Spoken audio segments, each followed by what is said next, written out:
Finally Shakib খানের Prince মুভির sensor certificate পেয়ে গেলেন, যেখানে শাকিব খানের 2 ঘন্টা 29 মিনিট ছবিটি সেন্সর সার্টিফিকেট পেলেন। কিন্তু যেখানে ভারতের কৌশালীদি একটি টক শোতে তিনি বলেছিলেন, প্রিন্সের পরিচালক, যেখানে 2 ঘন্টা 45 মিনিট থাকবে সিনেমাটি, তাহলে আর 16 মিনিট সিনেমা কোথায় হলো?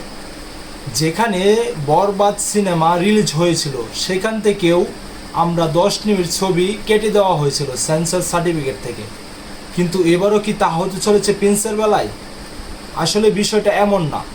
যেখানে শুধু পেয়েছে 2 ঘন্টা 29 মিনিট এটি সিনেমা, তার মাঝে গান রয়েছে, সেই গানগুলো যুক্ত করা হবে, গানের শুটিং বর্তমান চলমান আছে। এর জন্যই সেন্সর সার্টিফিকেটে শুধু ছবিটি পড়েছে, তাই 2 ঘন্টা 29 মিনিটের সেন্সর সার্টিফিকেট পেলেন। আর এটার জন্য মেগা স্টার শাকিব খানের এখন যে গানের শুটিং চলছে, সেই গানটি যুক্ত হলে অবশ্যই 2 ঘন্টা 45 মিনিটই সিনেমা হবে। আপনারা এটা নিয়ে কোনো হতাশ হবেন না, কোনো সিনেমার অংশ কাটা যায়নি এখান থেকে, কারণ যে সিনগুলো রাখা হয়েছে এখানে কোনো কাটাকাটির অপশনই নেই।